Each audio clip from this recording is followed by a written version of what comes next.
នៅក្នុងមេរៀននេះខ្ញុំបាទនឹងបង្ហាញអ្នកទាំងអស់គ្នាអំពីរបៀបនៃការប្រើប្រាស់ខ្មែរ Unicode NIDA នៅពេលដែលលោកអ្នកបាន install នៅខ្មែរ Unicode NIDA រួចរាល់ហើយសូមលោកអ្នកចូលទៅកាន់ Start menu បន្ទាប់មកចុច All Program ហើយនោះលោកអ្នកនឹងឃើញមាន folder មួយមានឈ្មោះថាខ្មែរ Unicode នៅក្នុងខ្មែរ Unicode នេះគឺមានឯកសារសំខាន់ចំនួន2គឺរបៀបវាយនៅខ្មែរ Unicode NIDA និងទ្រង់ទ្រាយរបស់ keyboard ខ្មែរ Unicode NIDA មុននឹងចូលទៅកាន់មេរៀនទាក់ទងនឹងរបៀបវាយខ្មែរ Unicode NIDA ខ្ញុំបាទសូមលើកយកសារៈសំខាន់នៃខ្មែរ Unicode NIDA មកបង្ហាញបន្តិចសិនពោលគឺវាមានសារៈសំខាន់ក្នុងការប្រើប្រាស់សរសេរជាភាសាខ្មែរហើយមានលក្ខណៈលឿនជាង Lemon ច្រើនណាស់ដោយសារតែការវាយ keyboard ក៏មានលក្ខណៈងាយស្រួលជាងមុនហើយការសរសេរអក្សរគឺមានលក្ខណៈចំណាយបានន័យថាការវាយតិចជាងមុនឧទាហរណ៍ថាបើលោកអ្នកចង់សរសេរពាក្យថាទៅនៅក្នុងខ្មែរ Lemon លោកអ្នកត្រូវប្រើ key ដល់ទៅ3គឺ key ស្រៈ A key អក្សរតូនិង key ស្រៈអៅស្រៈអាជារបៀបស្រៈអៅប៉ុន្តែបើសិនជានៅក្នុងខ្មែរ Unicode NIDA វិញបើលោកអ្នកសរសេរពាក្យថាទៅគឺគ្រាន់តែប្រើ key ចំនួន2តែប៉ុណ្ណោះគឺអក្សរតូហើយនិងស្រៈអៅតែម្ដងដូច្នេះគឺវាចំណេញ key ច្រើនណាស់ពេលដែលយើងបានប្រើខ្មែរ Unicode គឺវាមានលក្ខណៈចំណេញត្រង់នេះហើយមួយទៀតគឺអត់មានចុកដៃដូចប្រើ Lemon ទេដោយសារតែនៅក្នុង Unicode គឺពុំមាន Control Alt Shift ឬ Control Alt ដូចប្រើ Lemon នោះទេដោយសារតែទ្រង់ទ្រាយ Unicode នេះគឺលោកអ្នកគ្រាន់តែចុចសញ្ញាដាក់ជើងគឺអាចប្រើជើងបានហើយបាទជាបន្តទៅទៀតនេះខ្ញុំបាទនឹងបង្ហាញអំពីទ្រង់ទ្រាយនៃ keyboard របស់ខ្មែរ Unicode NIDA សូមចុចលើឯកសារនេះគឺជាទ្រង់ទ្រាយ keyboard របស់ខ្មែរ Unicode NIDA លោកអ្នកឃើញថានេះគឺជាអ្វីដែលខ្ញុំបានលើកឡើងមិញគឺការដាក់ជើងគឺលោកអ្នកគ្រាន់តែប្រើអក្សរ J នោះជាការដាក់ជើងហើយរាល់ជើងអក្សរទាំងអស់ឧទាហរណ៍ជើងកជើងខជើងគជើងខជើងព្យញ្ជនៈទាំងអស់គឺលោកអ្នកគ្រាន់តែចុចសញ្ញាដាក់ជើងនេះរួចរាល់ហើយចុចនៅព្យញ្ជនៈនោះលោកអ្នកនឹងបានជើងរបស់ព្យញ្ជនៈនោះហើយជាឧទាហរណ៍កជើងកលោកអ្នកគ្រាន់តែចុចកសញ្ញាដាក់ជើងហើយកមួយទៀតគឺចេញកជើងកហើយនៅត្រង់នេះគឺជាការបង្ហាញអំពីការប្រើប្រាស់ keyboard NIDA ហើយលោកអ្នកឃើញថាការវាយធម្មតាគឺចេញនៅអក្សរធម្មតាគឺព្យញ្ជនៈទាំងអស់ហើយព្យញ្ជនៈនៅក្នុងខ្មែរ Unicode NIDA នេះគឺនៅកន្លែងតែមួយដូចគ្នានឹង Lemon ដែរប្រសិនបើលោកអ្នកធ្លាប់ប្រើ Lemon គឺមានលក្ខណៈងាយស្រួលណាស់ដោយសារតែអក្សរទាំងអស់គឺនៅកន្លែងតែមួយទេគឺពុំមានការផ្លាស់ប្ដូរទីកន្លែងទេហើយការប្រើប្រាស់ខ្មែរ Unicode បានលោកអ្នកត្រូវបដូរ keyboard មកជាកាតាឡង់នៅត្រង់នេះគឺជាទូទៅយើងប្រើជាអង់គ្លេសប៉ុន្តែបើសិនជាលោកអ្នកចង់វាយជា Unicode ត្រូវដូរមកកាតាឡង់ CA នេះដោយចុចនៅត្រង់នេះហើយជ្រើសរើសយក CA នេះឬមួយក៏លោកអ្នកប្រើ keyboard Alt Shift នៅពេលលោកអ្នកចុច Alt Shift នោះ keyboard នឹងដូរលោកអ្នកសង្កេតឃើញថានេះគឺ EN English នៅពេលលោកអ្នកចុច Alt Shift នៅលើ keyboard នឹងដូរទៅ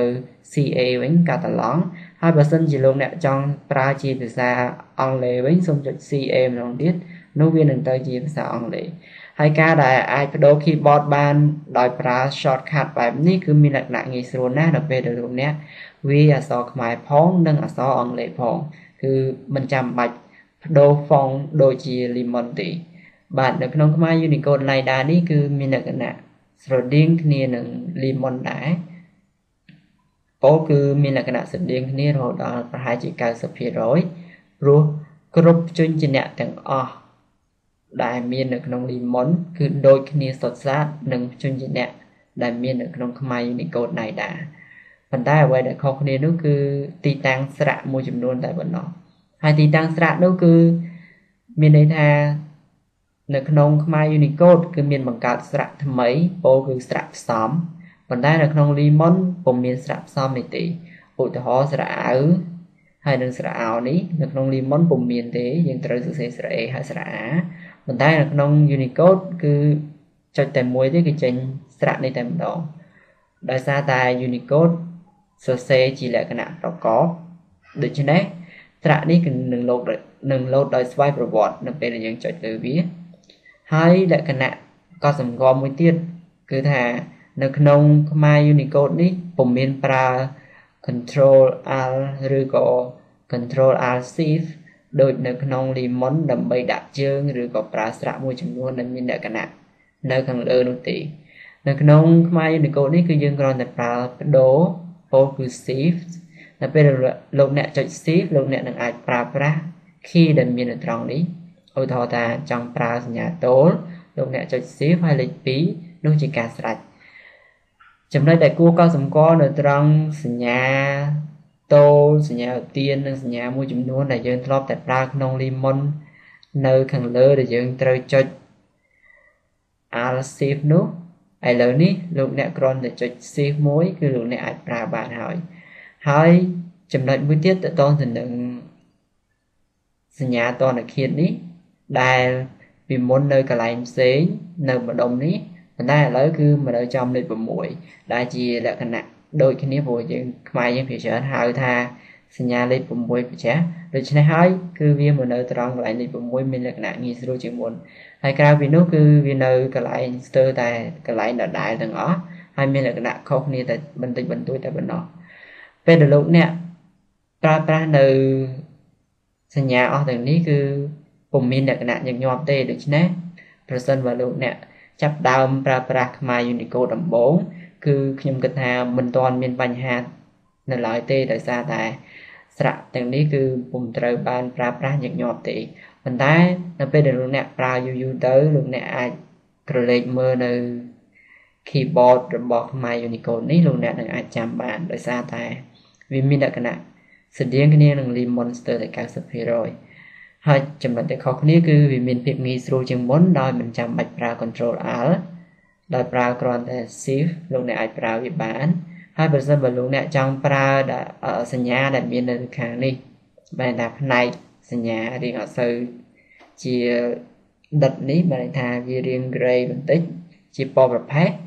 គឺលោកអ្នកគ្រាន់តែចុចឆ្លាស់ទៅហើយចុចបានន័យថា keyboard ទៅនឹងចេញនៅពណ៌ប្រផេះនេះឧទាហរណ៍នៅក្នុងអក្សរសញ្ញាអក្សរ R នេះនៅពេលលោកអ្នកចុចឆ្លាស់គឺនៅត្រង់នេះបានន័យថាចុច Alt ដែលនៅខាងស្ដាំដៃ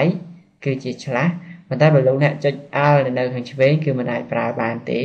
គឺតើតែចុច Alt ដែលនៅខាងស្ដាំទើបអាចប្រើសញ្ញាដែលមានពណ៌ប្រផេះនៅនេះបានឧទាហរណ៍លោកអ្នកចង់សរសេរឲ្យជាស្រៈពិន្ទុចុចឆ្លាស់ហើយចុចអក្សរ O នោះនឹងចេញអោបន្ទាប់មកចុចសញ្ញាដាក់ជើងហើយចុចយកនោះនឹងចេញជើងយកពេលនោះលោកអ្នកនឹងចេញឲ្យជាលក្ខណៈខ្មែរ Unicode ឬមួយក៏លោកអ្នកអាចប្រើសញ្ញាឲ្យជាស្រៈពិន្ទុតែម្ដងក៏បានដោយសារតែនៅក្នុង Unicode នេះក៏មានសញ្ញាឲ្យផងដែរបាទនៅត្រង់នេះគឺជាឲ្យដែលយើងអាចប្រើបានដូចជាលក្ខណៈ Lemon ដែរគឺចុចនៅត្រង់នេះធម្មតាមានសញ្ញាបូកនេះធម្មតានោះលោកអ្នកនឹងប្រើឲ្យនេះហើយចុចសញ្ញាដាក់ជើងហើយយកមកនោះលោកអ្នកនឹងបានឲ្យជាលក្ខណៈខ្មែរ Unicode ជាបន្តទៅទៀតនេះខ្ញុំបាទនឹងបង្ហាញនៅរបៀបវាយខ្មែរ Unicode ជាក់ស្ដែងវិញម្ដងបាទសូមបិទនៅ keyboard នេះវិញលោកអ្នកអាច copy ឬក៏ print keyboard នេះដើម្បីមើលពេលដែលលោកអ្នកប្រើប្រាស់ខ្មែរ Unicode នៅដើមដំបូងសូមចូលទៅលើ Start menu ហើយបើកនៅឯកសារមួយទៀតដែលនៅត្រង់ខ្មែរ Unicode ដែរគឺរបៀបប្រើក្នុងការវាយខ្មែរ Unicode នៅក្នុងឯកសារនេះគឺជាមេរៀនបង្រៀនអំពីរបៀបប្រើប្រាស់ការវាយខ្មែរ Unicode តែម្ដងលោកអ្នកអាចចំណាយពេលអាននៅមេរៀននេះ ដើម្បីស្វែងយល់បន្ថែមទៀត